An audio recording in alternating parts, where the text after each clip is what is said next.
Just to cover off a couple of the housekeeping bits for this morning. This morning's webinar is entitled Resources and Challenges and Opportunities, the New Reality, Plastics, Recycling and Resources. And today's focus is on rigid plastics. Only our speakers and presenters will have access to their microphone and their video. And all the slides are controlled by RECOUP. So the speakers will ask for the next slide as we go along. The chat function is disabled, so we would ask that you put all your questions into the Q&A bit. And this will be controlled by our chair this morning, Stuart Haywood-Hyam, and he will monitor those and ask the questions as we go through and then a bit at the end. Any questions that we don't get time to cover or we don't cover this morning, we will, as RECOUP, have a review of those and probably put a little bit of a PDF together at the end and circulate it to our members. Anything that you feel wasn't answered, please feel free to email me afterwards. The event is being recorded, so all delegates will get a link afterwards with a recording that they can pass on to their colleagues if they so wish. So it only remains for me to hand over to Stuart this morning and thank him very much for agreeing to chair today's session. So Stuart, it's over to you. Thank you, Anne. Morning all, and it was good to see the rapid response to the questions when asked. Burning questions, it's best to ask the question when it's in your head, because by the time you finish listening to the excellent speakers today, you'll have forgotten what the question was. So as the question comes up in your head, you type it. I'll be reviewing it. The harder the question, the more likely I'll ask it.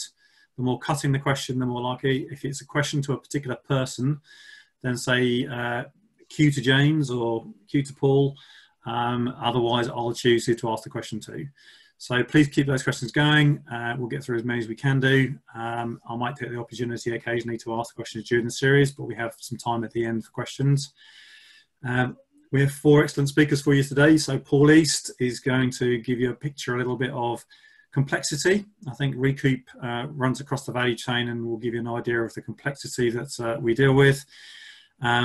James, I had the benefit of seeing James' homework yesterday before he presented it today.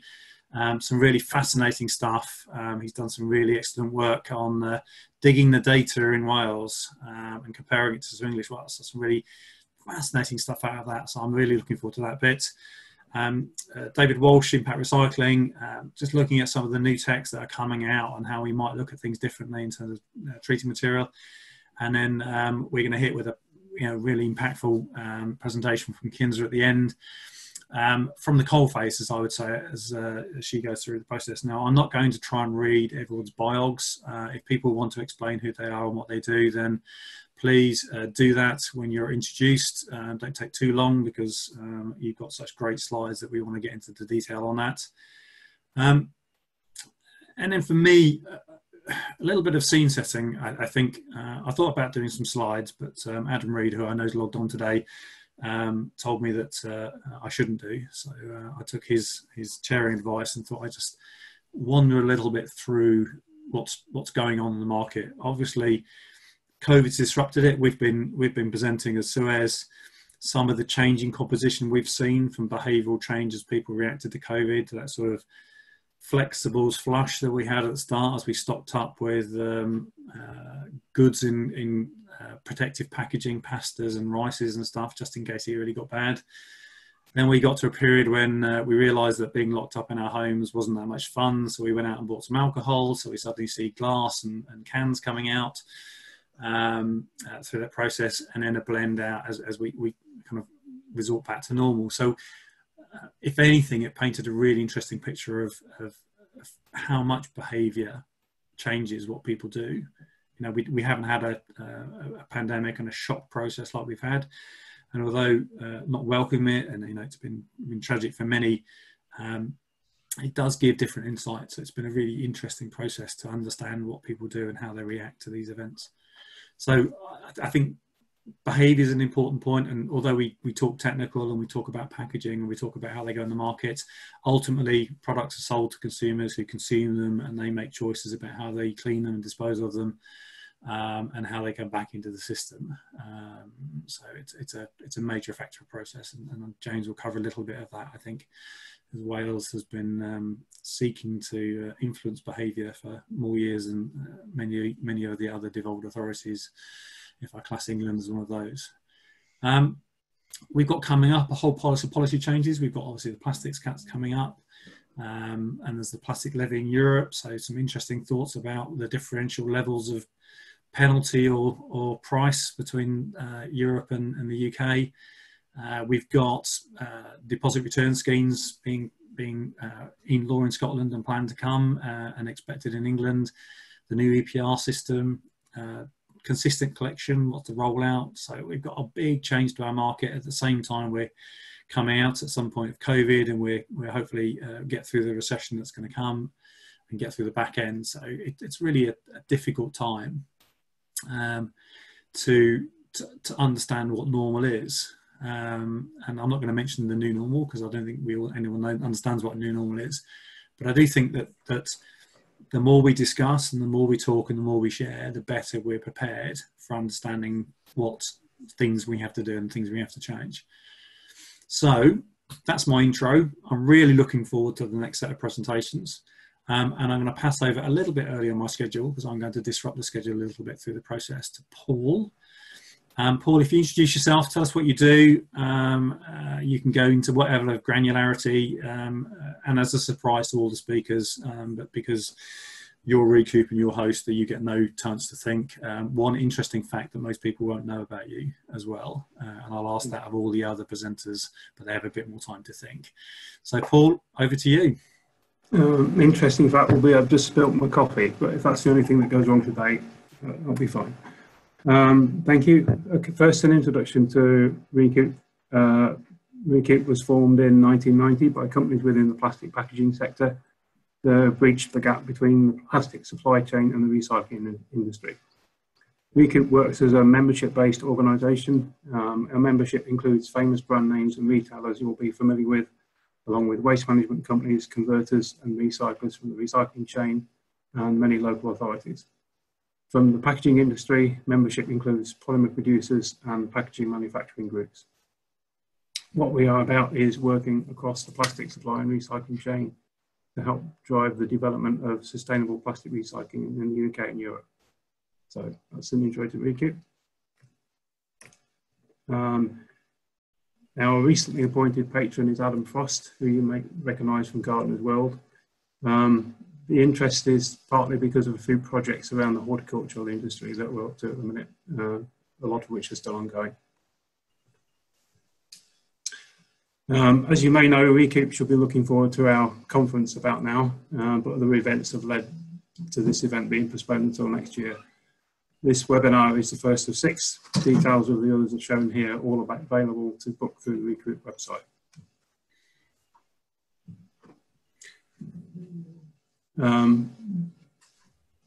RECOUP covers the whole recycling value chain with a range of publications related to rigid plastic recycling. Just to mention a few here, the Household Plastic Collection Survey has been published every year since 1994. More recently, the Infrastructure Report brings us up to date, including outline the probable effect of the government consultations. The consumer-facing brand of RECOUP, Pledge to Recycle Plastics, works with local authorities and our members to reduce the confusion of UK citizens about plastic recycling. The team at Pledge also work with schools and local communities educating on plastics and the recycling journey. Further benefit of RECOUP membership is helping our members with the ever-increasing number of technical questions on recyclability of plastic packaging. We will offer answers where we have them and investigate where we do not have the answers using our network of members and others in the waste management sector.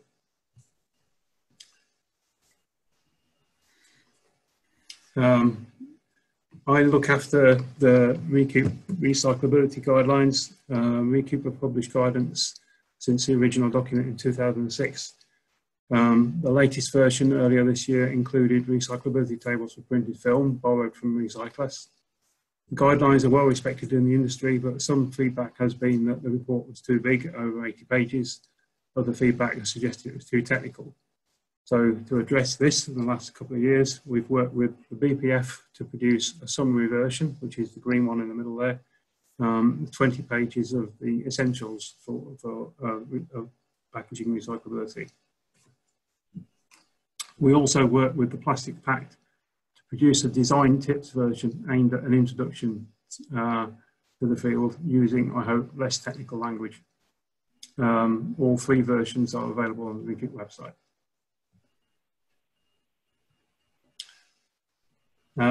RECOUP offer pack testing for recyclability as a service to our members. For any pack or piece of packaging that members from either brand owners or packaging manufacturers need to be certain that the packaging will progress through the recycling chain, we will take to a MRF for sorting trials and, if required, investigate reprocessing trials. We found that case studies are an effective way of providing a similar message, promoting the understanding of recyclability. Previous publications have centred on-the-go packaging and rigid packaging. The latest, you may have seen in the press last week, centres on beauty and personal care industry, with comments on current packs and advice on how to improve recyclability. As with most RECOUP documents, the document is available to members only for the first 3 months after publication. We can confirm today that RECOUP have been appointed the UK Auditor for Recyclers Pack Testing. From next week, UK testing for recyclers approval will be carried out by RECOUP. Auditing of the recyclers process at individual nations is required because of the differences in infrastructure, which may lead to different results in different nations. But for any packs that you're considering submitting to the recyclers test, contact RECOUP and we will talk you through the process. And we're also pleased to announce that further to our ongoing excellent relationship with OPRL, RECOUP will be providing a service exclusively for OPRL members to certify recyclability of packaging. OPRL will be launching this service shortly, so watch this space. Okay, thank you very much. Thank you, Paul. I'm glad to see that questions are coming in. Interesting, I've got one for the chair, which I've not had before, so I'll think about that. Depends how you get on this answer. So Duncan Midwood has asked a question. I'd like to understand on the issue of PET. If it's only being able to be recycled kind of approximately 7 times due to polymer chain degradation, how would you get to high levels of recycling or kind of using recycled material? So at some point, the material isn't fit for purpose. I think you put the example, for example, how we would prevent fizzy bottles or failing bottles of fizzy drinks. So how do you match high recycled content and kind of closed loop recycling with the performance criteria and requirements for a fizzy drink bottle, for instance? I'm not really sure how to answer that. It's obviously where our guidance is aimed at the packaging that's disposed of by the consumer. So the message is about how to make the packaging more recyclable in the first place, and then trying to educate the consumer in what to do with it. I think if we start talking about how long it lasts and what it degrades into, you start talking about this phrase downcycling, which I don't know about you, but I'm not keen on that. It basically means that we should be talking about promoting recycling. Downcycling sounds like you're doing something that's not quite as good. So I think the message should be more about educating people to take advantage of recycling. It's Kinza here. Can I have a go at answering that question as well, please? Please do. We do hear this issue of PET only being able to be recycled 7 times. And that really, if you had a 100% closed loop where you recycled the same, say 1,000 bottles, it's true that you would see that. However, in reality, we don't see that in the system. There is a continual introduction of virgin resin. So For example, you'll never get to 100% collection rate, even in the very, very best systems. We see that we have process losses throughout the recycling process. We also have a number of losses due to maybe coloured bottles or barrier bottles or things like that that can't be recycled. And indeed, the market is growing. So we're always seeing introduction of virgin resin into the process. And then we have the recycling process itself. So the bottles are cut up into very many pieces. They're completely mixed. So it's not as if we actually recycle a bottle in its entirety and make that same bottle back into a new bottle. The whole process is mixed up. The actual resin goes through what we call a solid stating polymerization process. And that is a process where the recycled resin is heated up under a vacuum for a period of about 8 hours. Through that process, the impurities are actually removed and the chemical chains within the PET are rebuilt. And that is that process that enables the bottle performance to have strength. So what we see is that as long as virgin resin is being introduced, we should not have a problem. And indeed, if we look at how technology is developing as well, this is improving all of the time. Now, if we look for a very practical demonstration of this, we can only just sort of look across into Europe at the PET Cycle project in Germany, which is a large closed loop PET bottle recycling. The bottles are collected within the system, and they have an average of 55% recycled content, and that's been going on for around 2 decades, and there's been no performance issues witnessed within that programme. So I think over the long term, we can be confident that we are not going to see bottle performance degradation due to high levels of recycled content for the foreseeable future. And even then, as technology develops, it should become even less of an issue. I hope that helps, Duncan. Thank you, Kinza. It's nice to know that my fizzy drinks will be safe. So, Paul, you've got a couple of other questions. It's your penalty for finishing slightly early. So, Gillian's asked, can RECOUP also certify for EU recyclability, or is it necessary to get certification in each country area individually? It's necessary to get each nation because nations are different. So, I mean, the obvious one is film. The way film is collected in this country is different to how it can be is collected elsewhere. So, in some places you can do a recyclability certification on that, and some places it's more difficult to do. Okay. And then I've got time to interpret the question. So it looks like there's a question about the definition of what rigid plastics are. So are plastic tubes extruded and laminated or laminate without foil in the definition of rigid plastic recycling? I would say they are, yeah. I mean, it's a matter of opinion, I think, that one.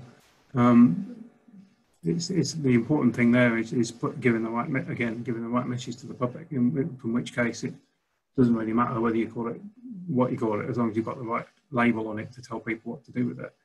I mean, as an example, the one I would think of is the cooked meat side of things, where you've got a film that's formed into a tray. So you could call that either, couldn't you? It's either flexible or when you finish with it, you're making a tray out of it. Again, doesn't really matter as long as we're giving the right information to the consumer and they know what they're doing with it at the end of the day. So is it necessary to get consensus to get those answers? It seems to me that it's a matter of opinion, which it might be, but ultimately don't we have to have a consensus at some point, or can we carry on with slightly different views running through the sector? That's a good one. That's what the government are asking as well, isn't it? About consensus or consolidation, or however you want to put it. We can carry on without it, but it obviously has advantages if it happens. We have to do what we're doing at the minute, and if that comes along, then it has to be an advantage, because trying to teach people what to do with packaging is easier if you've got the same message to everyone. Okay, and then the last one for you on this section. In your view, Paul, or in RECOUP's view, what is your view on the use of silicone or thermosets in packaging? Silicone's on the no-no list because of how it's to do with the melt point, I believe, how it reacts in the reprocessing industry. So silicon is one of the items that's on the, no thank you, please don't, please look for an alternative. And there are alternatives around, I know that. You know, people have asked us about the silicon used in the top of squeezy bottles and things, and there are alternatives that are not made of silicon. Okay. Thank you very much, Paul. And over to James. Now, before James starts, I'm just going to ask that if the audience can all just hold on to the sides of your chairs, because James is going to run through a whole load of data, and if you're not careful, you're going to fall off your chairs just in terms of the volume of stuff. But James, please introduce yourself, give us the one thing that most people won't know about you, and then please hit your presentation. Thanks very much, Stuart. Hopefully everyone can hear me. So yeah, my house is now full of hard plastic toys. I've got a 9-month-old, and it's quite life-changing, that. I can't move from a room to another room without admiring my collection of polypropylene, hybrid plastic, and all the rest of it. And I just need to work out how I reuse these at the end or dispose of in the right way. So yeah, I've got a lot of mixed plastics in my house at the moment. Okay, can I say next slide, please? Let's see if that goes to the next slide. So good morning, everyone. The slide I'm looking at is just missing off the bottom, so hopefully it's not missing for everyone else. But this is messages in a bottle. If we go to next slide, please. So it was interesting that we were already talking about definitions there, Stuart and Paul. I felt a good thing to do would be to ask the councils in the Clare Wales group what they thought about rigid plastics. And we didn't have a unanimous consensus on what is a rigid plastic. I did have a comment come back that if it flexes, it's not rigid. So that already kind of interests me. For me, and for this presentation, I think hopefully from what Paul's explained, rigid plastics collected at curbside are pots, tubs, trays and bottles, plastic bottles, the stuff you can see there on the image. So next slide, please. This is my house. This is the Vale of Glamorgan. This is the blueprint collection for bottles, pots, tubs and trays in Wales. We mix our plastics with cans and Tetra Pak where I live. So you can see in there a nice P&G bottle of washing up liquid. There's a bleach bottle, HDPE, we've got some PETE, there's probably some PP in there as well. But that's what it looks like if your local authority is following the blueprint collection in Wales. Next slide, please. Okay, so I've been asked to cover lots of different areas, and I'm going to rattle through this stuff. So you will get this presentation afterwards. Please look at the detail. Ping your questions into the Q&A, and let's do those afterwards. But there's a lot of different things for me to cover in this presentation. So next slide, please. So who am I? What do I do? My name's James Kay. I'm the Regional Waste Coordinator at Resource Efficiency Wales. It's a role that is funded by 14 councils. It started in 1998 when the question was asked, should local authorities get together and equally fund a regional waste coordinator position to benefit all local authorities, saving them time and money? And 5 councils said yes. It's now grown to 14. Broadly, what my role involves is collaborative regional contracts and trials, and also engagement with staff, elected members, officers, new members of staff, temporary staff, agency staff, etc. The role is a response to need. So if there is a strategic need, I respond. Next slide, please. REW, Resource Efficiency Wales, they're a company limited by guarantee. It's been supported by Gerald Morris, who was the prior director of REW. He's retired now, so we thank Gerald for all his years of service to the local authorities in Wales. He's a bit of a legend in these parts. From 2020, Victoria Bond has now joined and supports the role that I do for the local authorities in Wales. So it's, if you like, a full-time job plus a quarter-time person, perhaps.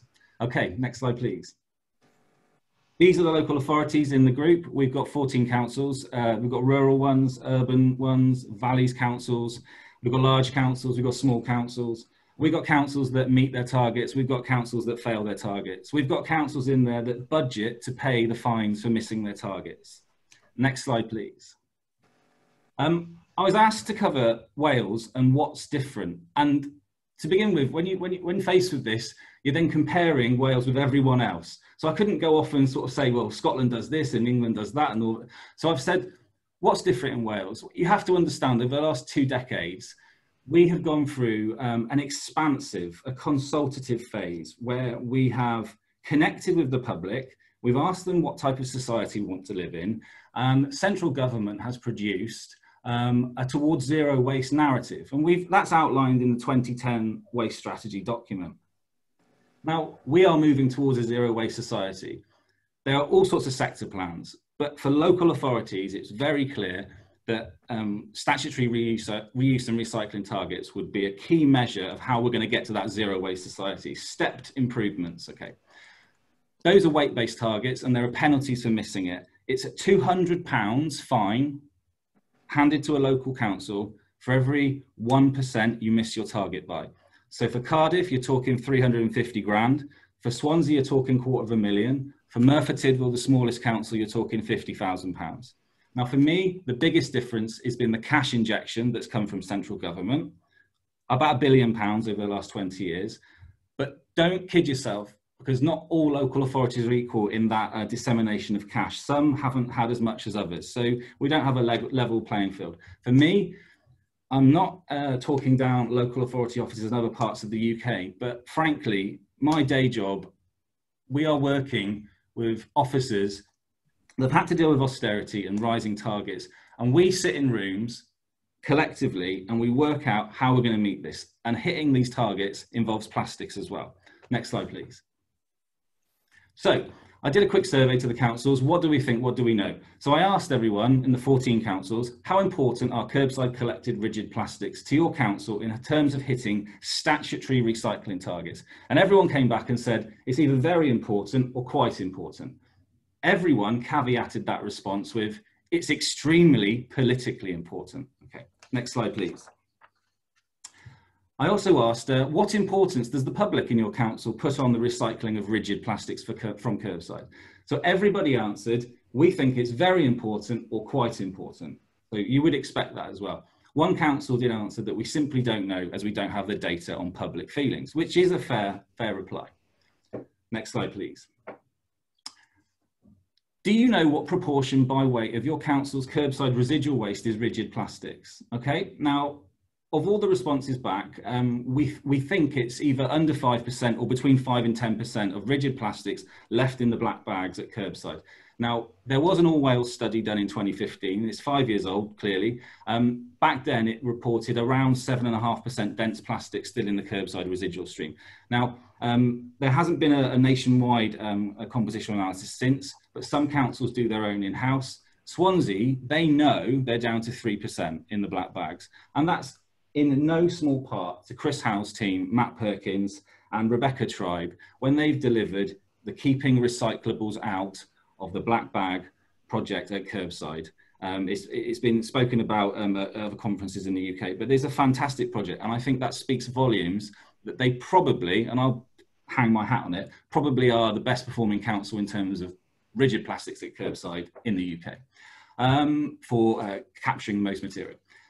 Torvine is about 5.5%, and Monmouthshire recently did a black bag survey at household waste sites. They paid an external company to do it, and they know that it's about 10% for the household waste sites. Next slide, please. This slide, hopefully it's clear for people to see. I'm missing the years at the bottom. I don't know if you guys can see the years or not, but this is headline recent performance. I just want to point out the yellow line, which is the total waste reused and recycled and composted. Wales has been going up and up and up, and we've got to the mid-60s, just below 64%, and we've started to flatline. So that's something for us to worry about. Next slide, please. Again, I'm missing the bottom of the slide. I don't know if anyone else is missing the bottom of the slide as well. Stuart's smiling. Can you see the bottom of the slide? No.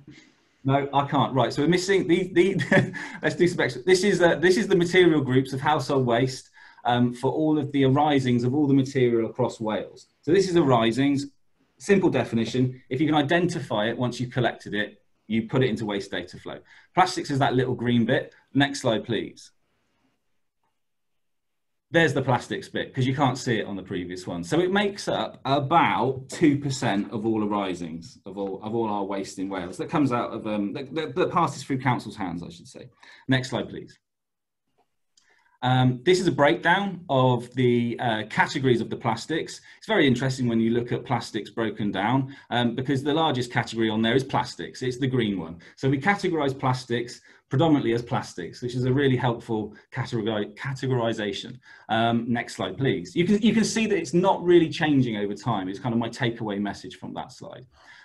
This slide is the question 100 data out of Wales. So this is where local authorities, if they operate a commingled service, it's gone through an MRF, the MRF reports back, and we get the figure of the tonnage for the plastics, and we add that to our arisings data, and then we get the question 100 data counted as a final destination for recycling. So in Wales, we've got about 11,000 tonnes per quarter over the last 4 years. It's fairly stable. You can see it's fairly stable. So that's another takeaway message from what we're doing in Wales. Next slide, please.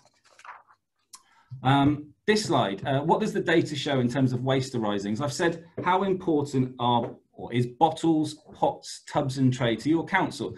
Now, when I did the survey of the Clare Wales councils, Swansea were actually one of the first to reply. And you know, their head of service put in bold in their response, it's really important. It's very important. We know it's between 3 and 4% of our overall arising. So rigid plastics at curbside is really important. So this is the data taken out of waste data flow for the year 2018. I've done this on a calendar basis so we can include Scotland to look at the data. So you can see here as a quick breakdown for the 6 categories that would be commonly determined as rigid plastics collected at curbside: HDPE, mixed plastic bottles, mixed plastics, PET, plastics and polyprop. You can see the variance there on the left-hand side for Wales, Bridgend at top with 4%, Swansea 3 and a bit, and it goes down. It's quite a big variance there. If we look in England, Colchester are better than Bridgend. I bet they didn't know that, because I didn't know that before I looked at this data.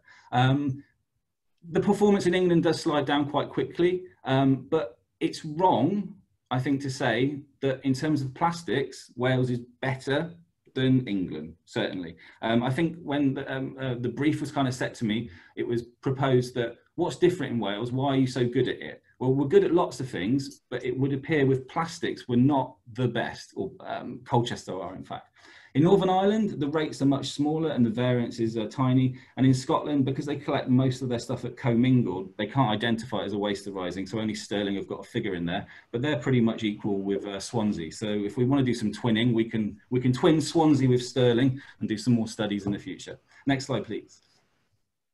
So what does the data show for question 100 material? So I've said which local authorities are plastic fantastic at the household level.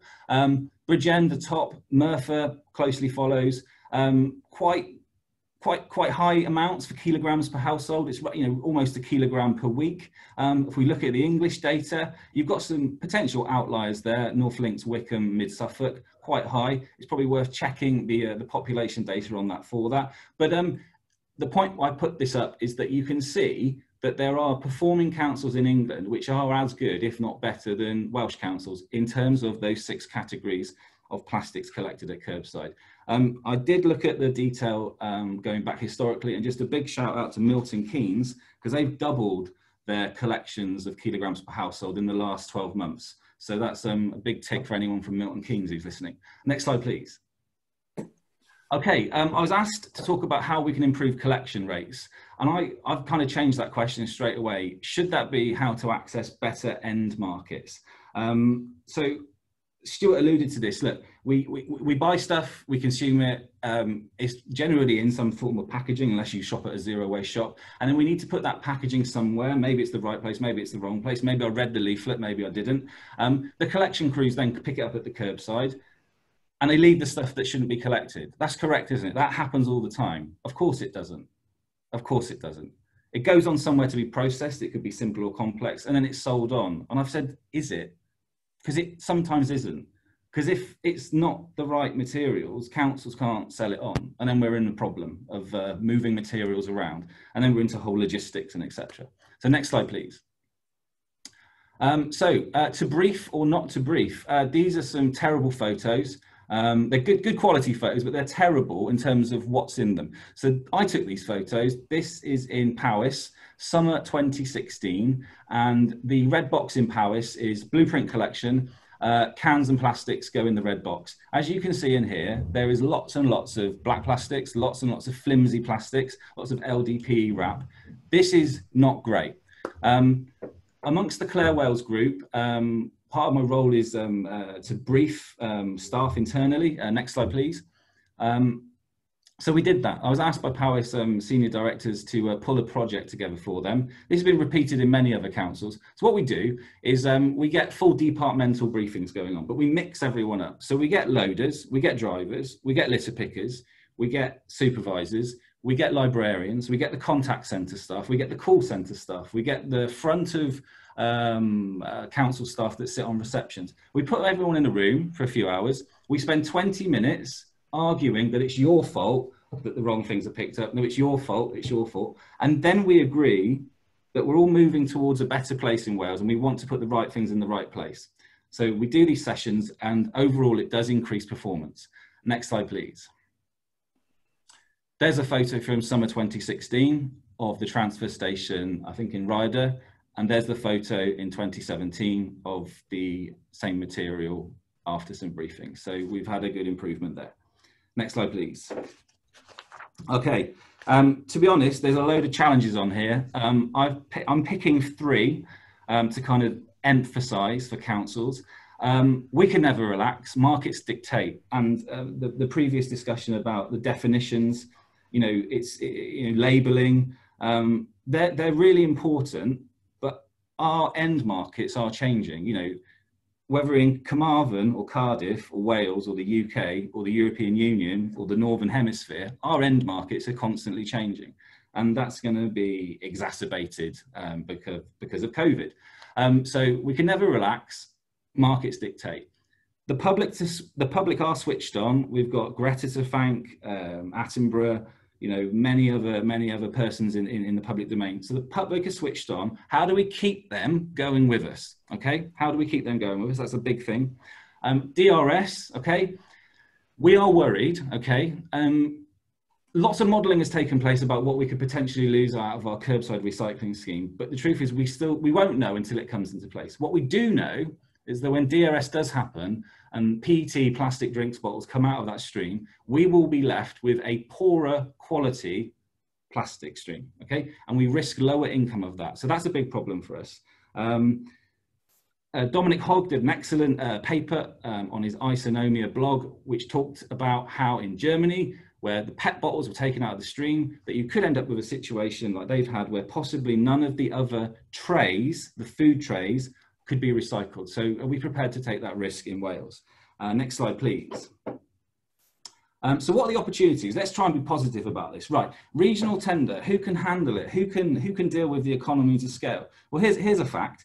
In the 10 years I've done this job, we've never once looked at a regional tender for curbside collected plastics or household waste site mixed rigid plastics. Why? Because when I've spoken to the reprocessors, they've always told us, Wales is too small, you don't have enough tonnage, there's no economies of scale. So we've all stuck to selling our own parcel on the market, whether that's monthly, quarterly, every 6 months. So we've never done a regional tender. Perhaps you're listening, prove me wrong, why don't we do one? The single-use plastic reduction and associated legislation in Wales is definitely going to improve the quality of curbside plastics. We're banning 9 types in Wales. I think England are banning 3. So there's differences there. There are opportunities. There's a Viridor plant being built near Bristol. I think it's been built now. So maybe we can start using that plant in the future. So there's opportunities there. Next slide, please. I was asked to talk about technologies to improve rates. Now, I'll be honest, this isn't a big issue for us because most councils operate the blueprint collection. Not all, but most do. And to be honest, that second bullet point was the main one that came out. If we could have some good sorting and baling equipment, I think we'll be laughing. Honestly, we are separating at curbside. The householder's doing that for us. The loaders are only picking it up if it's correctly presented. They leave it behind if it's not. So if we're picking up the good stuff, it goes through a mini MRF locally. If we've got good sorting equipment, then we're laughing. I've put some other points down there, which perhaps Stuart and some of the other speakers can perhaps pick up on. But I do wonder what message it would send to the public if we develop a big Bertha type facility in Wales and says, no problem, put all the curbside plastics in there and this machine can just sort it all out. Will we be taking a step backwards? My view is possibly. Next slide, please.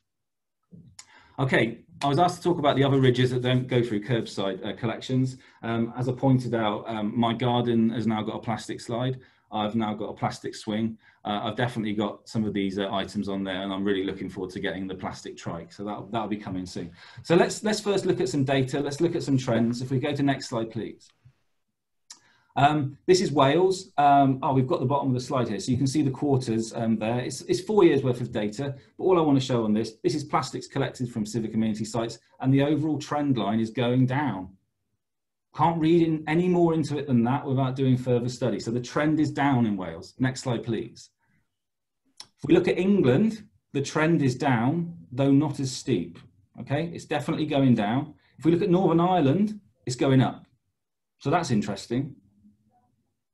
That's all I can really say about that without digging deeper into that detail. No data for Scotland, I'm afraid. Sorry guys in Scotland. Next slide, please. So who is collecting it in Wales, and what are the rates like, you know, on a per capita basis? So the image on the left there is the materials collected from civic community sites in Wales for the last financial year that we have available, 2018-19. And you can see Wrexham, Bridgend and Swansea are top of the pops there with almost 1,000 tons of mixed plastics from CA sites. If we look on the slide on the right, these are the kilograms per household. And similarly, you've got Wrexham and Bridgend at the top there. So not only are they producing the greatest tonnage, they've also got the sort of highest per capita. Of interest in there, Ceredigion don't show up on the left-hand slide, but on the right-hand slide, they're in the top 6. So that's interesting for me. Next slide, please. Some of the challenges that we've got. Okay, so the ridges at household waste sites. Bear in mind, you know, my role is to respond to need, and we haven't had need on this specific material area in the last 10 years, but I think that's changing now. I know it's changing now. Okay, the end markets are difficult to source. They're becoming difficult to source for multiple reasons, okay? That's a big issue for us. Anyone listening, get in touch. We'd love to talk to you about some potential solutions.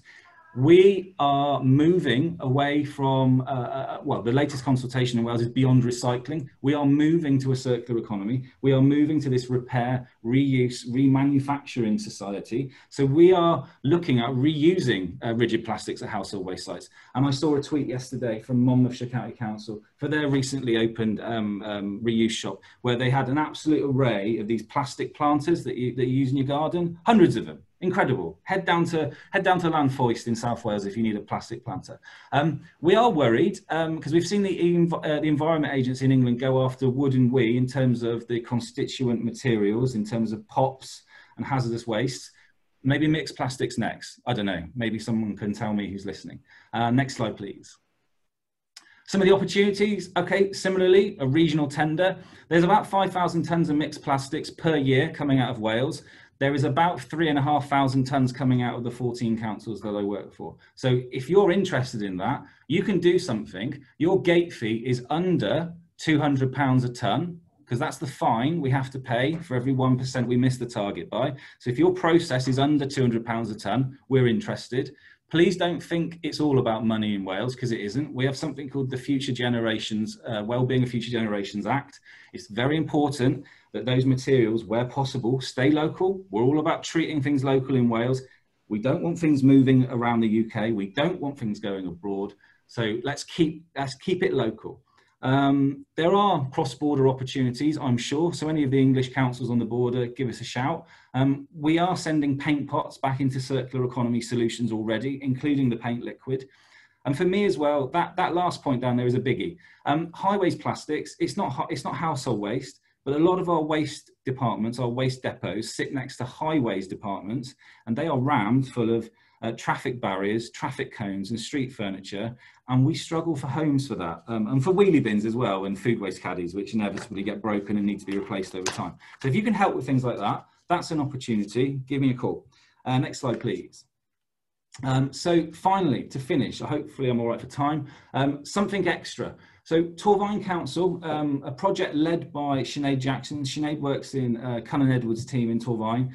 They are pushing the boundaries. They started working on this about 18 months ago about what they can do with flexible plastics, you know, the bread bags, the outer packaging, not rigid plastics, but this kind of clean, stretchy plastics. So they started speaking to Capital Valley Plastics Limited, a local company. They started working with FCC, who run their household waste site, and they started working with the kids in the schools. And that's quite nice as well, isn't it? You know, getting them involved, you know, teaching them some sustainable development. So they put some banks in the schools and they put the banks in the household waste site.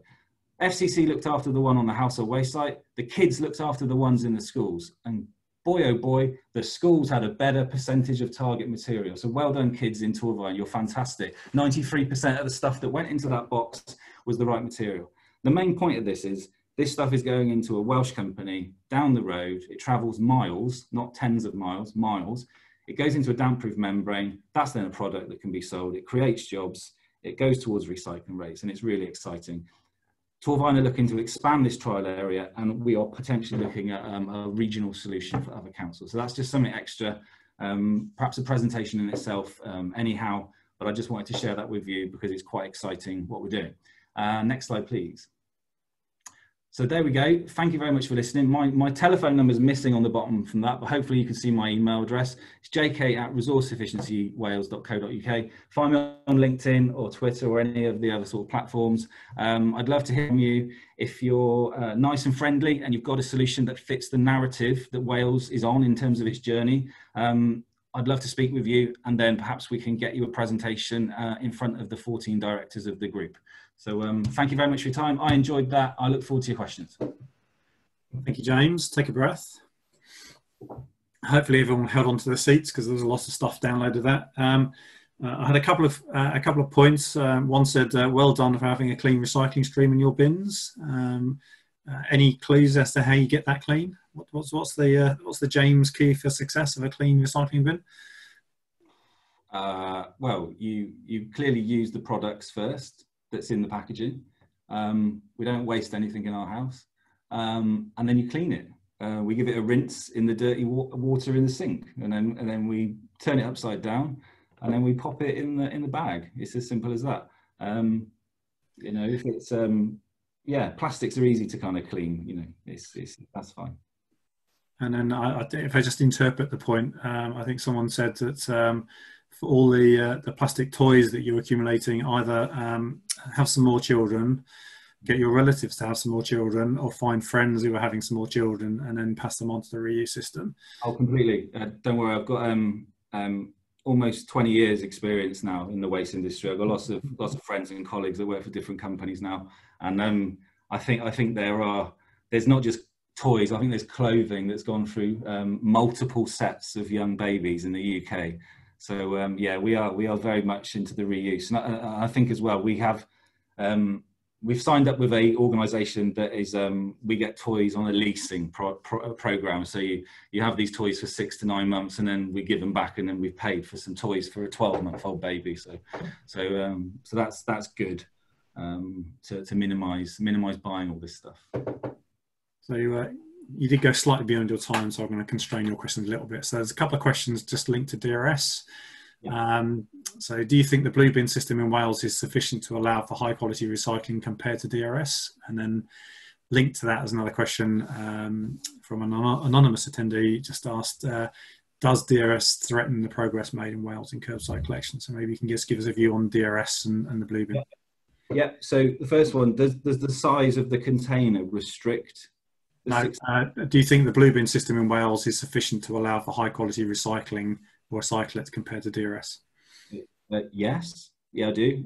Welsh Government have modelled it, spent a fortune on consultants to make sure we've got the systems in place to collect the materials we know are in that people purchase. Sorry, so you know, there's stacks of modelling done on the vehicles, how they're designed, how we change the shapes of them. So I'm not concerned about that personally. The other question about DRS, was it what are the impacts? Does it threaten the progress made in Wales in curbside collections? Probably. I'm good with single answers just to make up some time. Yeah. Jim asked, do Welsh local authorities have a policy of checking, confirming the exact end processing destination of their collected plastics? Yeah, we have to. It's called question 100. We have to report that. Wales were the first country in the UK to insist legally that you have to report where the stuff you pick up goes. we led on that in Wales. Other countries have followed. And then a question from some dude called Anne Reid. Are the lower performing councils in Wales learning from the higher performing councils? How is collaborative learning going? That's an interesting question, because I would actually say possibly not, because some of the lower performing councils are working harder than the higher performing councils. And that is because of demographics. If you're fortunate to have a council in an area where most people read the leaflet that come through your house, then you stand a better chance of having a higher participation rate, capture rate, and there, by definition, recycling rate. So we're not all running to the top performers. We are, you know, particularly our group, we're a collaborative group, and there are things that the high performers could learn from the lower performers. We have weight-based targets, politically led. If you're hitting your targets, you're relaxed. But you don't want to be relaxed for too long, because if you look at the performance year by year, councils get to the top and they come back down. So it's not strictly true to say that we learn all the best things from the high performers. It's not strictly true. All right, so I'm going to leave it there. There's lots of other questions which hopefully I'll spring into the end session. You mentioned technologies. You mentioned people with solutions. So David Walsh, introduce yourself, give us an insight to that most people won't know about you, and then please proceed with your presentation. Yeah, thank you very much, Stuart, and thanks, James, for that interesting talk. Yeah, so my name is David Walsh. I'm the CEO of Impact Recycling, and we're based in Newcastle, up in the northeast, where we have a plastic recycling factory which deals with mixed rigid plastics from HWRCS and recycles them back into products. So it kind of leads, I see the thumbs up there, James, it leads back nicely into the end of your piece there. And I suppose I think you didn't know is that I will be ringing you after this presentation. So I'm just going to do two things: show you what we do in the factory with a video to show you how we actually are recycling, and then highlight two problems that we have once you do recycle and show you how we've overcome those. So we could go to the video, we could go to the presentation, please. So if we can just click on the left-hand side, the BOSS presentation first, that should come up. And then to the next slide, please. So you can press play. This is a video, and I'll just maybe stop and start the video at different times. You can stop it now if you like, please. So this is the material that we take into our yards. This is just like James described. It's coming from HWRCS. It's a big jumble of post-consumer mixed rigid plastics. We could take in curbside plastics as well, but we concentrate on this because it's the hardest to recycle. And a lot of this, we take it in from the likes of Suez and Viridor and all the big companies, and it would typically not have a home. It might get sent to landfill or incineration if it wasn't. And the reason it can't be recycled is because there's a lot of black plastic in there. And black plastic can't be identified by near-infrared sorters. And near-infrared is the kind of common technology used for sorting plastic. After you shred and wash it, to separate it into the different types of plastics, the other technology in the market really is near infrared, and the problem is that black plastic absorbs all of that all of the ray being sent down and doesn't send back a signal. And it accounts for 30% of what's in that yard there, so it's quite a big proportion, and that affects the economics and the purity of the end product. So what we're doing is basically, and I'll go into the factory now, we're shredding, we have the shred and wash line, which is pretty standard. It's very standard material. We literally shred and wash the material so we get it down to a 10mm flake. And then once we've done that, we can separate it using our BOSS purification line. So the BOSS is our technology.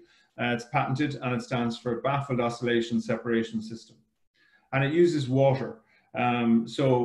Therefore, it's color agnostic, and it doesn't depend on near-infrared technology. So you can play again there if you want. It might be just easier to play, and I can talk through what happens inside in the yard. So first of all, on the shred and wash line, what's happening is that bulky material is going into a shredder where it shreds it to 50 millimeters, then into a magnet where we take out metals. Then it goes into another shredder where we shred it to 25 millimeters. Then it goes into a float sink tank where we separate the heavy plastic from the floating plastic. So that'll be polypropylene and polyethylene from HIPS and ABS and those types of plastics. And then we shred the 70% polypropylene and polyethylene again down to 10 millimeters. And then we wash it in a caustic wash so that it's nice and clean. It's just simply 35 degrees and you can just hold it there for a second. You can press pause. And once we've shredded and washed it down to that level, then we have it now in the silos or the buckets, the silver buckets that you had there. And for every 100 kilograms that you'll see in that, there's on average, there's 45 kilograms of polyethylene, 45 kilograms of polypropylene, and 10 kilograms of other. So it could be HIPS, ABS, metals, paper, textiles, anything. And because of that 10% other, and because the mix of polypropylene and polyethylene is very low value material, and whatever it costs you to process it to get to this, that's probably all you could sell it for. So it's a kind of a break-even business. There's not much money in it. And people have tried to have some success in that space, and it hasn't really worked.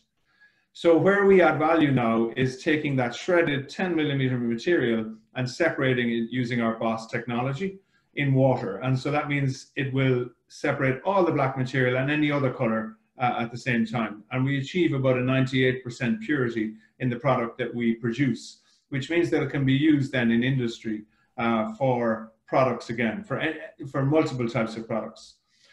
So I don't know if you can skip to the video where we were there. I think it's probably halfway through. Down at the end, there should be some sort of trail that you can move it along. While they're doing that, you can let it play. I can talk what's happening. So we take the 10 millimeter material and it goes into a separation tank.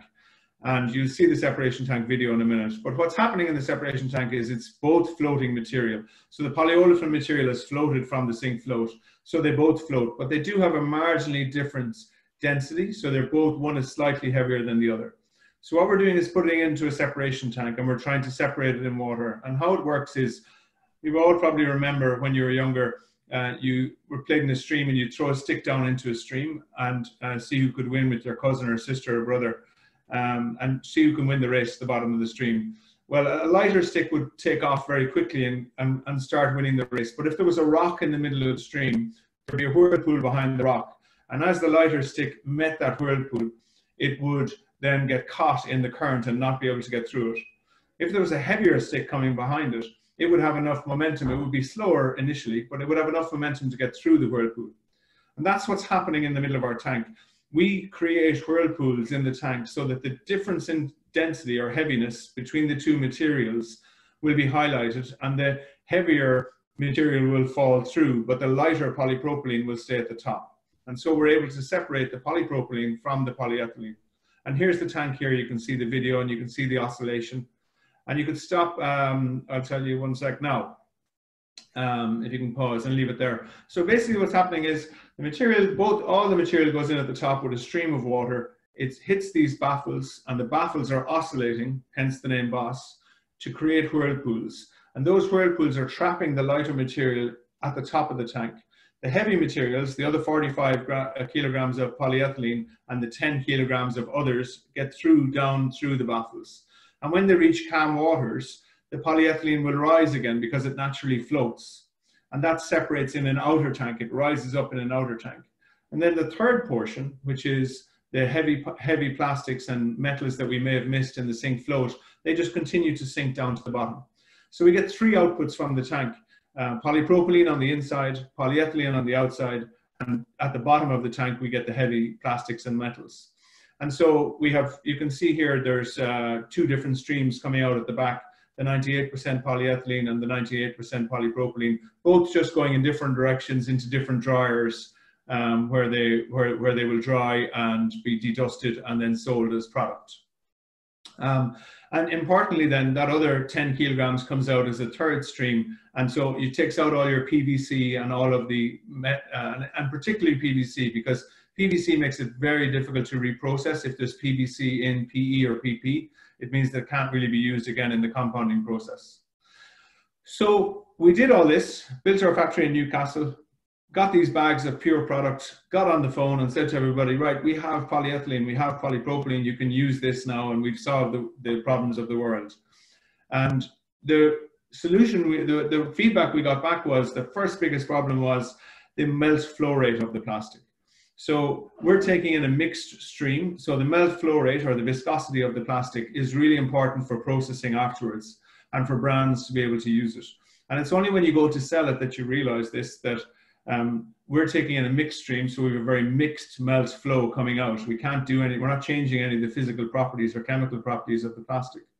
So we needed to find a solution, and our average melt flow is 2. But on the scale, it can go from 0 to 10, maybe more, but let's just keep it simple. It's from 0 to 10. So it meant that the first time we tried, every time we tried to make a sales call, we had to ask, what's your melt flow? And if it wasn't 2, we might as well hang up right there and then, because we couldn't change the melt flow. And so we've been working, and the second question then was it mixed color or was it just all black? And when you take a jazz pellet that you can see in the video and you mix all that together and melt it together, it comes out as a very dark black, dark gray. So we had those two issues in actually selling the product.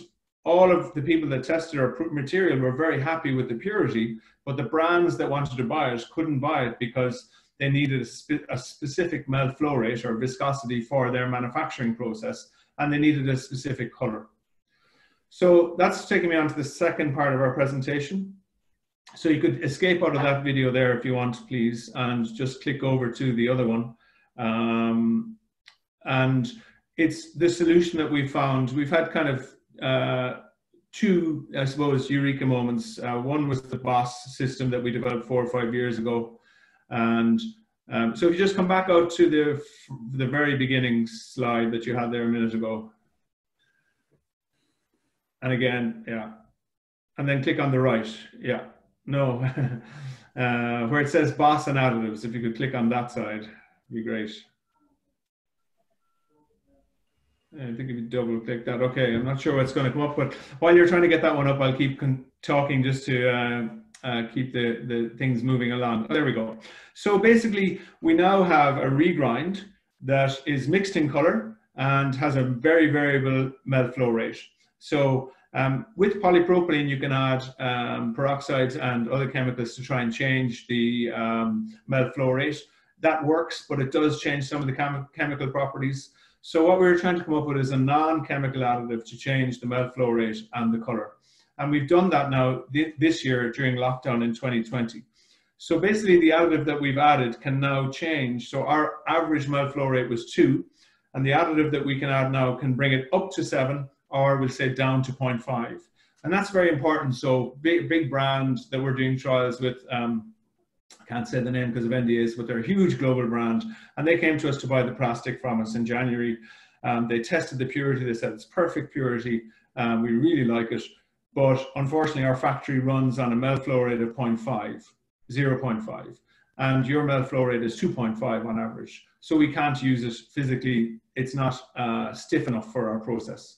So by now adding this additive to it, a non-chemical additive, it aligns the monomers that are and the chains that are in the plastic from being cross-changed into single chains just during the molding process into a straight line, and therefore increases or decreases, whichever you want to do, the MFR. So now we're able to supply this global brand with our products because we can supply them at 0.5. And that's a game changer for the whole industry, really. And I'll just show you an example of that. If you can go on to the next slide. So this is MFI additives. Next, please. Thank you. On to the next one, please. So here, if you just play that video, I think if you touch the screen there, it should play. Yeah. So here's an example of, we've taken material that was jazz in color initially. When you compound it, it goes to dark gray. And this is it going from 2 up to 7. So you can just keep that image in your head of how quickly it comes out at 7. And then if we can go on to the next slide, please, you can see the next video. If you play that one, this is the same material that we've changed to an MFI or melt flow index of 1. So you can see the difference quite clearly in how slowly and how quickly they're being extruded right there for the same material. And that is a real game changer. It's as big as separating, because now we can sell our product. Every time we pick up the phone to sell our product to all the different brands, we can say, yes, we can sell to MFI 1, 2, 3, 4, 5, 6, whatever you need. So the second thing it does, you can go to the next slide, please, with this additive, is that it's able to now change the color. So basically what's happening here is, before I reveal the next slide in the ta-da moment, is we take that black material that you just saw, and what we can do is the additive will disperse the original color throughout the whole of the polymer. So basically, when you have virgin plastic and you want to color it, Pepsi Cola red or Coca-Cola red, you add 1 or 2% master batch. And that master batch more or less sits on the surface of the material. I know when you break it open you see it, but it's really just sitting on the surface of the material, and you see it as red to the human eye. But what the additive will do, it disperses that color throughout the entire polymer, down into the molecules, into every single part of the 98% of the material. And so therefore it dilutes it. And therefore that allows you then to add another color to it that is exactly the color that Pepsi want of blue rather than Coca-Cola red. So now Pepsi can use the recycled material in exactly their color. And it's much better than color sorters, because color sorters will give you kind of an average blue. But then when you go to the marketing people, they'll say, no, we need an exact blue. We've worked hard on this blue for 50 years, so it has to be this blue. It can't be an average blue.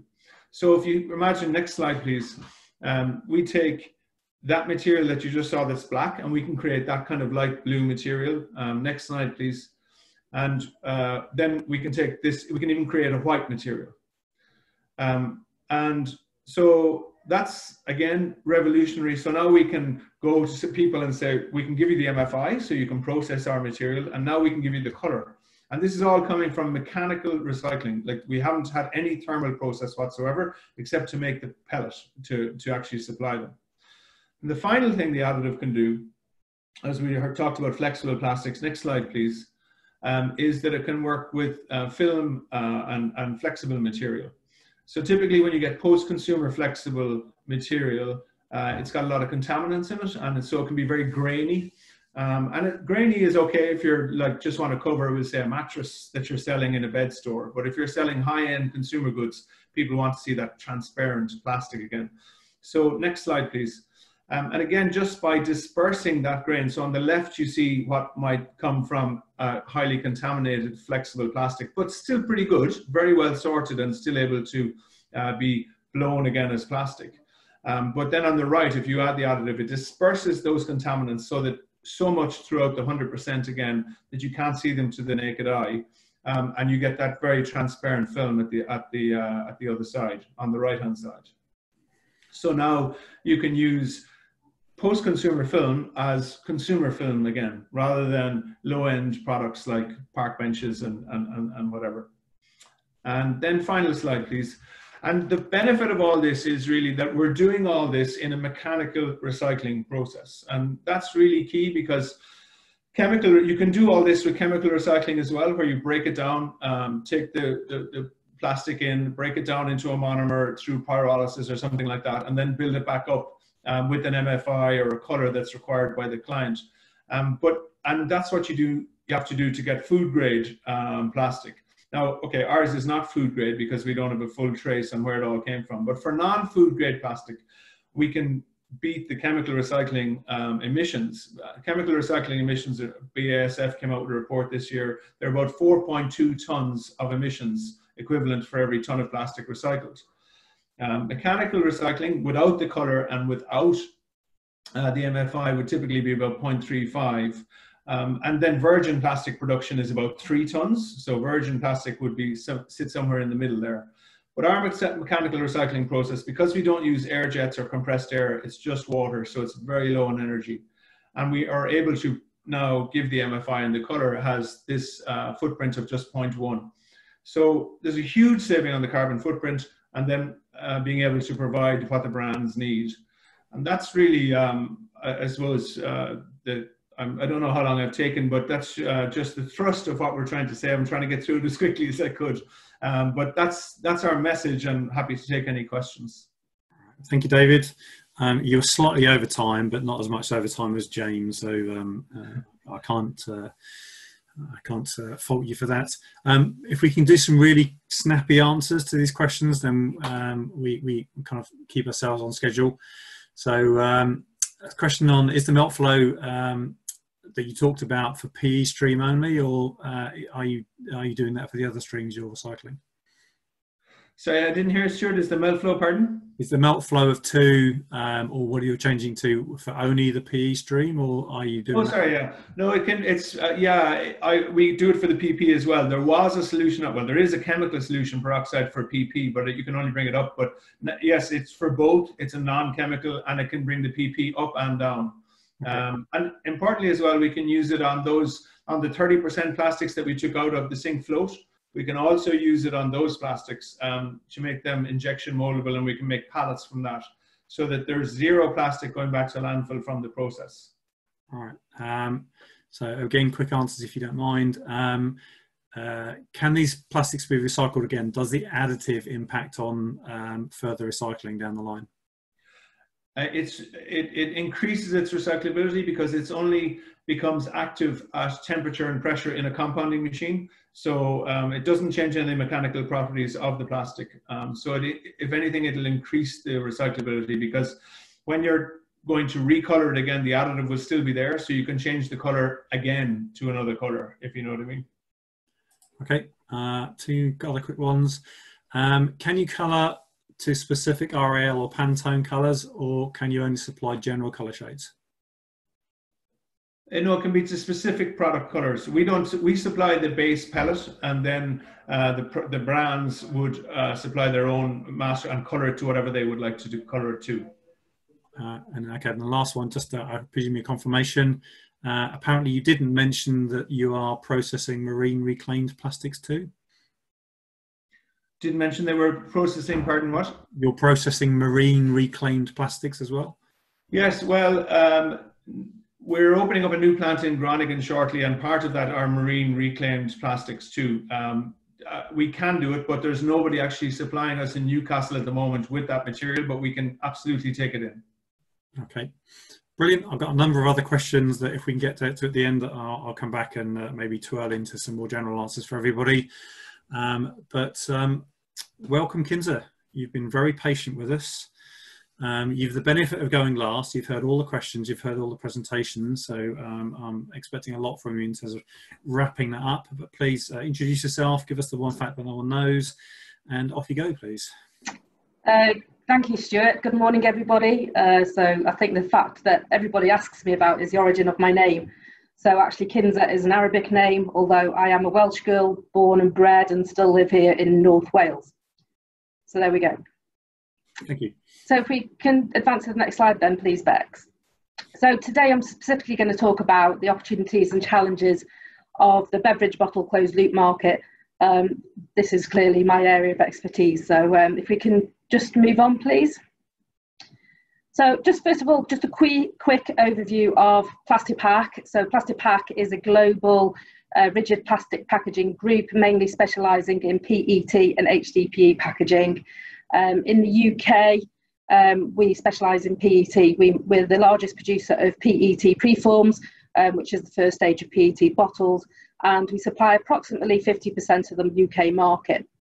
Plastipack is also a significant recycler, a PET reprocessor in Europe with 3 major reprocessing plants, and in America we have a PET and HDPE reprocessing plant there.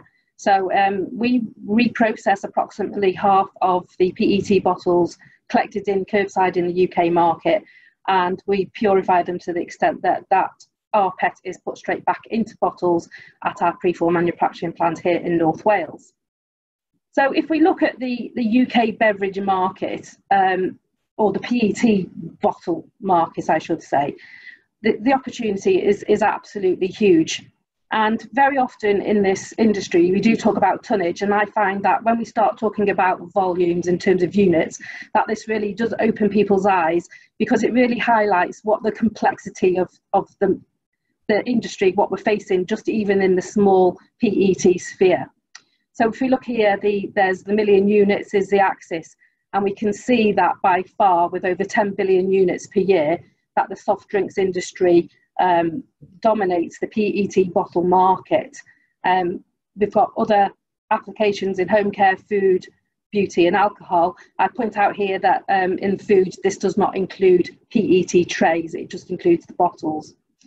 So when we look at the PET beverage market as a whole, so that's excluding all of the home and personal care, etc., we estimate, that's Plastic Pack estimates, that the market is about 240,000 tonnes of resin per annum, whether that's virgin or recycled. So Bex, if we can move on, please. So again, looking at that 240,000 tonnes, what does that tonnage demand convert to when we start looking at various recycled content levels? And this is clearly a huge challenge for us. So if we click on, the first one would be at 25%. Now, we talk about 25% because this traditionally has been a very common starting ratio for our customers. So 25% recycled material with 75% virgin blend. Now, if we stayed at that, that would give us a tonnage of about 60,000 tonnes requirement of recycled PET, and that's food grade recycled PET. We are not at that level yet in the UK market, and things have moved on. So if we go to the next one, Bex, please, we're looking at 30%. Now, this is the new UK plastics tax level at the point at which we would avoid the plastics tax. And that takes us up to, if we did it across the board, a demand of 72,000 tonnes. However, when we look at our current market, and if we can move on again, please, the majority of our water customers are now at a blend of 50% rPET, quite commonly 51% rPET, because then they're actually putting the majority of recycled material into their bottles. So as I said, for our water customers, this is very common at the moment. And also for our CSD, our carbonated soft drinks customers, this is a common aspiration for them. So we're looking there at 120,000 tonnes demand. And then finally, if we move on, please, Bex, 100%. Now, this is seen to be, it isn't the aspiration for most of our water customers. They would like their bottles to be 100% rPET. For quite a few now, they have hero brands with already made out of 100% rPET. And it is the aspiration of some carbonated soft drinks people or brands as well. And that would take us up to, if everybody went up to 100% rPET, that would be a demand of 240,000 tonnes. So it's absolutely huge, particularly when you consider today we haven't got enough material produced in the UK to satisfy the market at the 25% level. So if we move on, please. The brands and the retailers have a huge impact on this.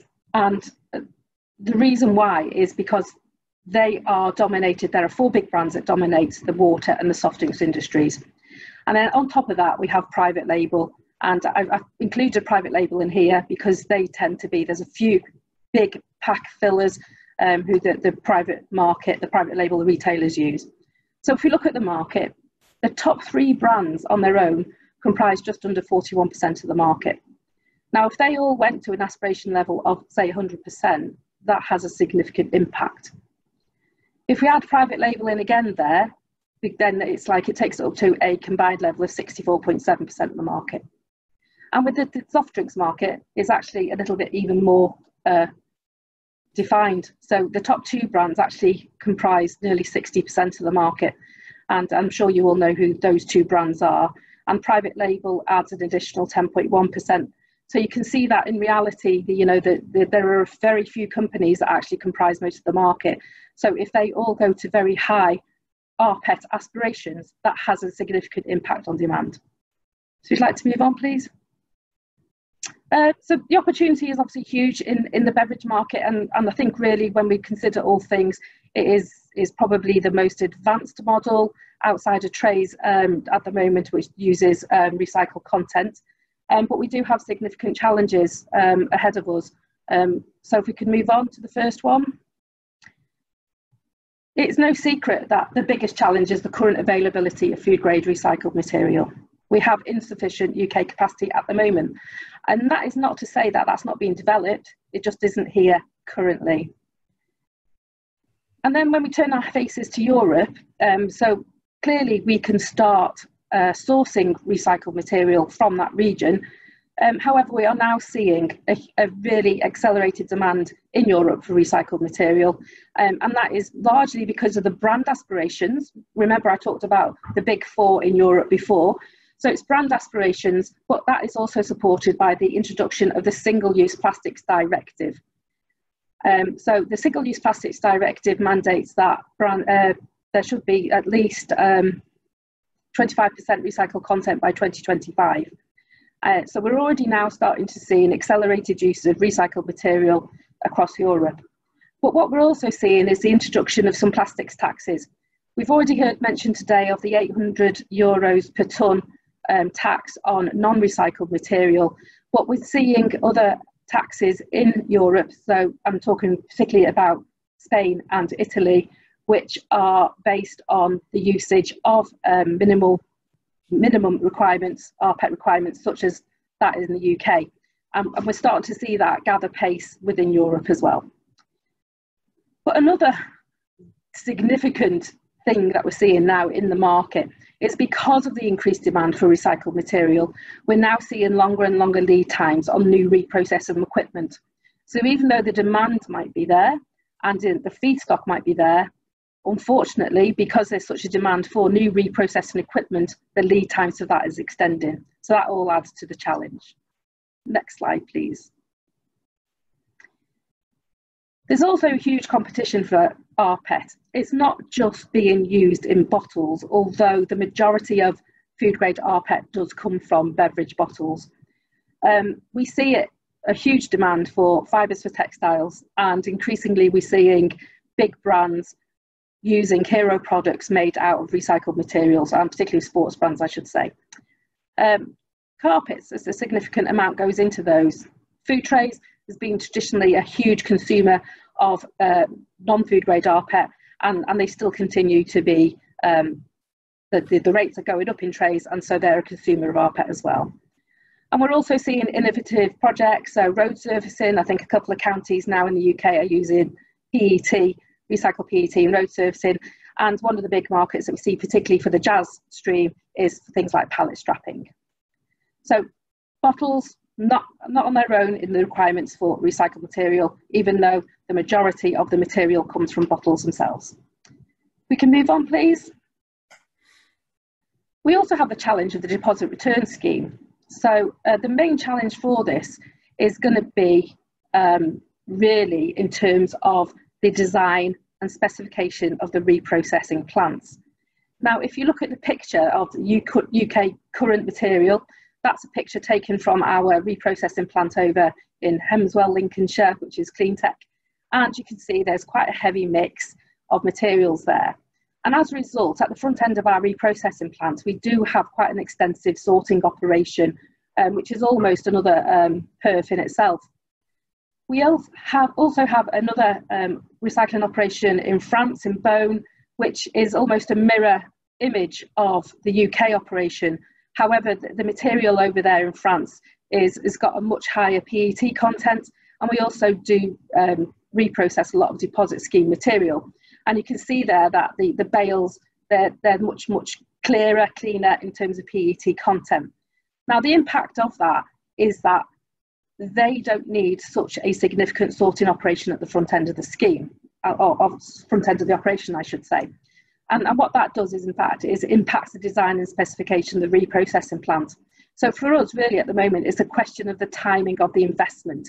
So we know that DRS is going on, it's going to happen.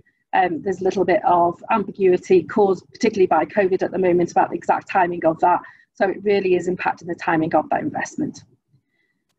We cannot move away from the issue of the ownership of the feedstock material. That clearly is going to have an impact on feedstock supply in the future, and those are relationships and that we're going to have to start navigating as the clarity on the DRS becomes more evident.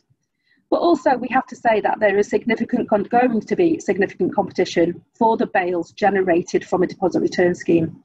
If we again now look at our current UK material, commonly that cannot be exported to Europe for reprocessing because they do not have the sorting ability to cope with it.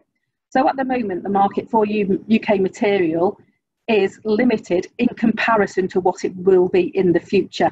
So in the future, when we have this lovely deposit scheme material, our recycling plant from France certainly would be interested in acquiring some of that for use, as would other reprocessing plants in Europe. So we will see increased competition. If we can move on, please. A big issue that we're noticing increasingly is that there's a lack of understanding about the timing and the methods, particularly around the acceptance of post-consumer resin, so acceptance and approval. So every new supply of resin, every single specification of resin, whether it's virgin or recycled, that comes into Plastipack has to be extensively tested and accepted by the group. It also then has to be extensively tested and accepted by our customers. Now, this process takes around 6 to 12 months.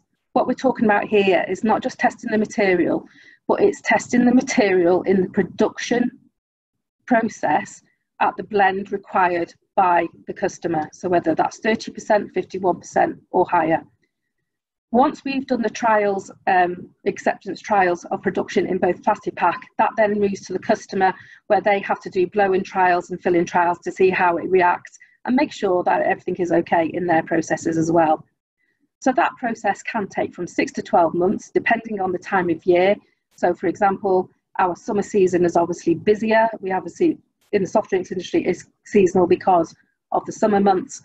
So that process, depending on the point of the time where we are in the year, can take 6 to 12 months. And it also depends on what's going on in everybody's plants. So if we want to meet the tax deadline of 30%, which is, you know, sometime down the line, 15 months or something like that, no, a bit longer than that, what we're finding is that customers are thinking, we've got plenty of time to actually get there and do this. However, because lots and lots of our customers are approaching us at once, we're overwhelmed by demand for this. So what we're saying is that if you are intending to include recycled material into your product, you need to start working on it now and don't leave it in order to meet the tax deadline. So that's a big challenge. Next one, please. We cannot ignore the impact of COVID. And the reason I say this is that because we've been extensively working on these acceptance trials, as just discussed in the previous slide. However, the crisis has clearly impacted both us as a business, but also our customers. And as lots of people have moved into their sort of contingency plans, what we've seen is that a lot of our customers have either delayed or postponed their RPET projects. Just quite simply, they're focusing on just keeping their businesses going throughout the period, particularly when we look at the early stages from sort of April to June. Now, things seem to have normalised again now, but, you know, there has been a built-in delay because of the COVID impact. But also, we know that we're already in a recession in the UK, and are we going to see an extended financial crisis ahead? Will that impact resource within our customers or within our markets, and even within the adoption of RPET because of extended financial crisis? We don't know that. The simple answer is we don't know. And certainly what we're seeing, or what we will see, we think, is that this could, depending on how COVID unravels and how long it carries on for some businesses, it may be a question of survival. And the impact of recycled material inclusion and all the testing and everything that encompasses, that might be something that they just cannot focus on at the moment because they're just focusing on survival. And it is as blunt as that, unfortunately. If we move on to the next one. So again, yeah, I tried to keep this short and sweet. So really, the summary is that the opportunity for recycled material in the beverage industry is absolutely substantial. It's huge. However, we have to remember that current demand exceeds supply, and that situation will resolve over the next few years, but currently that's the situation. It's all a big question of timing. So particularly on reprocessing equipment times, but also the impact of DRS. These things are not insurmountable, but again, they present short to medium term challenges. There's undoubtedly going to be more and more competition for the feedstock that is required to reprocess PET, and also the the RPET itself for different applications, as I already described. There's the trials and the approvals that are going to take time. We need to start now, and we still have to remember that COVID will have an impact as we move on, and it really is something that we don't have a crystal ball to actually have a look at that at the moment. So, very quick presentation. Happy to accept any questions. Thank you. Thank you, Kinza. That was almost perfectly on time, so well done. I've got one question that I'm going to take Chair's liberty and just ask a question. So you raised the issue of competition for RPET, and I just wondered whether you see the difference rate between the EU plastic levy and the UK plastics tax. Obviously, there's quite a difference in level at the moment. If we get the qualities right and metals moved, kind of your comment about DRS RPET, for instance, and your plant in France, do you see that actually the Europeans who will be subject to higher penalties, presumably, might be then sourcing material from UK, and will that have an impact on UK supply to UK suppliers? Potentially, yes, I would suggest, because at the moment, as I said, the material that we have coming out of curbside material, curbside schemes at the moment, that it has put a barrier in place because European plants are not equipped to deal with that. So it's created an artificial barrier. So once we see deposit return scheme come in and the bales will be much cleaner with a higher PET content, then yes, that artificial barrier is removed, and there is significant demand across Europe for this material. And we see that obviously clearly because we are a European recycler, not just a UK. Okay. And then just sticking with that competition point a bit, and just a little bit of a liberty, because you raised the point in one of the DEFRA sounding boards that resonated with me. So part of DEFRA's plans is for closed loop recycling, so packaging to packaging. But in your competition slide, you had carpets and other people that are wanting that material. What's your view on how government can, or producers can, achieve closed loop in a market where you've got different demands and different margins that are driving that demand? This is a very interesting question, Stuart. Clearly, we, as a, the reason that we are recycling is to achieve that bottle to bottle closed loop. Very much would like to see a closed loop retained, and that would need the establishment of things like tray to tray recycling and other sort of dedicated streams. And it's really a question of whether the technology exists, and also whether the collection and the collation technologies exist as well. So it's going to be a huge challenge for everyone across the industry if we're going to keep as much of the feedstock as we can into the closed loop and satisfy the demands for the other applications elsewhere.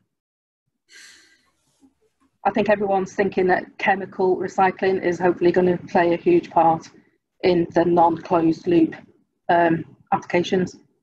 Which does, thank you for that segue, that was unplanned, but there was a question that came in which I'll direct to David, related to chemicals. So there was a chemical, or point of clarification, in your CO2 quoted for the processes, you had a rate for chemical processing. The comment asks or suggests that was the pyrolysis rate from the report, and that actually hydrothermal and other processes had lower CO2s. So you kind of, was your chemical recycling an average of all the technologies, or was it a reference to one of the technology types in chemical recycling? You're on mute, David. Sorry, I was on mute. Yes, no, it was the example, like I said, it was for pyrolysis with chemical recycling, and that's often necessary, but there are other chemical recycling processes that mightn't be at 4 tons, but they're certainly in the kind of 2s and 3s compared to 0.1, we'll say, for mechanical recycling. All right, and just while you're there, and a very quick answer, in the water from the wash that you're doing, are there microplastics, and do you deal with those microplastics before that water is put into the wider environment? Well, we filter all the water out, so obviously we can't say that there's 0 microplastics in there, but we do filter all the water before it is discharged. So we would hope to be catching, the majority, or the significant majority, and that it would be a tiny proportion that would be going out. Okay. Thank you for that. So we've had a super number of questions, and just for those for the audience, so the questions that we can't get to because you've had the luxury of some brilliant presentations, I think RECOUP will try to get those together and produce a report that does. Paul, there's a little question which is more of an admin question, but I'm sure you can answer it. Is you mentioned the reports were downloadable. The small packaging report. Is that available to download yet? The policy is that we make them available for members for 3 months. So I guess that's had 2, so it'll be out in about a month's time. It'll be a rough guess. Okay, so it will be eventually after the period. Yeah. Okay, thank you. Yes.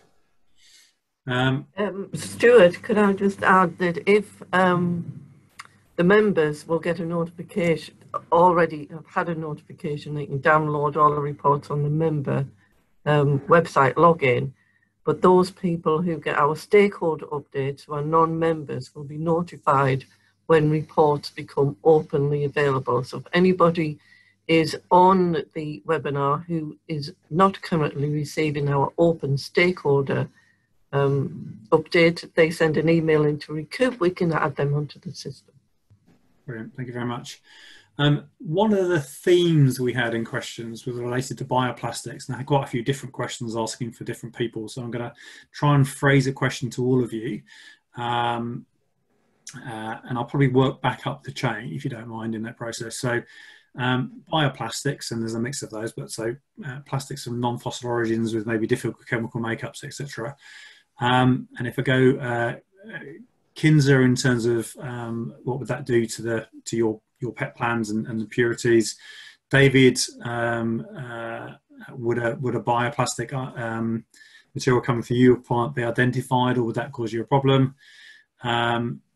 James, if bioplastics came on the market, would that mean that you'd have to add to the Welsh recycling model to separate them differently? And then Paul, how are you assessing bioplastics in your RECOUP role? So first off, Kenza, what does bioplastics mean for you, good or bad?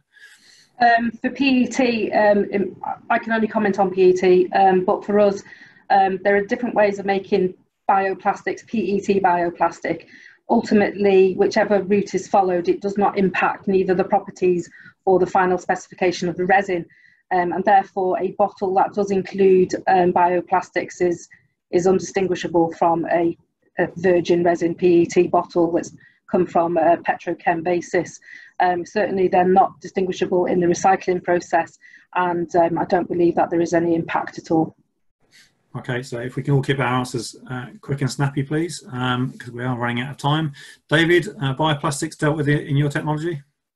Yes, we separate on density, so if they have the same density as regular plastics, then they will be separated in the same manner, and then I'd give the same answer as Kinza did for them being mixed in afterwards. Okay, so I'm just going to make changes to the question slightly harder. So James, bioplastics or compostable digestibles, how are you going to manage those in the Welsh blueprint? You'd have to identify them first, and that's down to the householder to know the difference between a pure polymer or not. I don't know how that's going to work. It ends up in the waste stream. It ends up in the recycling stream. It was nice to hear from Kinza that it doesn't have an impact, which I didn't realise. I thought it did. We've got to see it, and I don't know how you identify it. All right, so Paul, when you're doing your RECOUP work, when these things are coming across your desk and you're looking at the recyclability of them in the systems, what are you considering quickly? I mean, well, the bioplastics are not currently part of that scope. I'm sure nobody would be surprised to hear. I can only really repeat what Kinza said. They're not distinguishable in the system at the minute, so that's what makes it difficult. I think it will come eventually, but not on that. Can I just add a little bit to the answer there as well? We also have to be very careful about the terminology that we use around bioplastics. So what we consider to be bioplastics are when some of the materials come from a plant-based origin. That is completely different to a biodegradable plastic such as PLA. And James, I think that's where maybe you're thinking PLA is highly contaminant, a high contaminant in the PET recycling stream. However, it is not distinguishable from PET. So we would highly discourage anyone from using PLA in the UK. But as I say, that's the difference between bioplastics and biodegradable plastics. Which is a great point for me to do my chair sum up, because I think we started with it's complex. We've seen from everyone's presentations, it is complex, but there are solutions. But I think there's a general theme. There's lots going on. There's COVID, there's recession, there's new policies, there's new processes, there's new PAC coming on, there's new expectations from the public. There's higher targets, there's stretch targets. And what we don't want to do is make it more complex than necessary, I'd argue, in my head, and let's try and keep it simple. And if anything, I think all of the speakers today whose presentations have been excellent have given us an insight that actually solutions are there, high performance is there. That sometimes the data is not there to do it. I think picking up from James, interesting to hear your comment that Wales isn't necessarily best at plastics. Because I must say, when we talked about it yesterday in preparation for today, that was a bit of a surprise to me, and just goes to show that you have to have the data to support it. I think the supply chain from Kinza's presentation, in terms of the time it takes to get things sorted, tested, approved, new facilities built, we have to build into these things, and also we have to understand markets in terms of what's happening in Europe, because we don't sit in a UK only market for some of these materials. That David and his other innovative colleagues are there producing new solutions to existing materials. So I think we've done at least one match between James and David on HWRC plastics. That's good. So that's one good outlet. And Paul, you've got a fairly big task, I think, in approving packaging. So for me as chair, it's been a pleasure. I'm Stuart Hayward-Heim. I'm from Suez Recycling and Recovery UK Limited.